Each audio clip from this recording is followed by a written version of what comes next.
ഞാൻ ഷാബനാസ് 3 കൊല്ലങ്ങൾക്ക് മുമ്പ് ഒരു ദിവസം തിരുവനന്തപുരം മ്യൂസിയം പോലീസ് സ്റ്റേഷനിലെ ഉദ്യോഗസ്ഥരായിരുന്ന SHO ധർമ്മജിത്തും SI ജിജുകുമാറും SHO ധർമ്മജിത്തുമായിട്ടുള്ള ഒരു വ്യക്തിവൈരാഗ്യത്തിൻ്റെ കള്ളക്കേസുണ്ടാക്കി ജാമ്യമില്ലാ വകുപ്പ് ചാർത്തി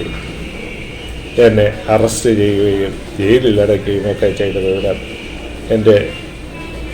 സുഹൃത്തുക്കളിൽ ഒട്ടുമിക്ക ആളുകൾ ഇപ്പോഴും ഓർക്കുന്നുണ്ട്. ചില പോലീസ് ഉദ്യോഗസ്ഥർക്ക് പേരുദോഷമുണ്ടാക്കുന്ന ഇത്തരം ഉദ്യോഗസ്ഥർക്കെതിരെ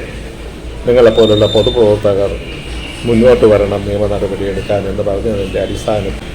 നിയമ നടപടിക്ക് പോവുകയും ആയതനുസരിച്ച് ബഹുമാനപ്പെട്ട കോടതി കവർച്ചാ കേസടക്കം ജാമ്യമില്ലാ വകുപ്പുകൾ ചുമത്തി ഈ ഉദ്യോഗസ്ഥർക്കെതിരെ കേസെടുത്ത വിവരം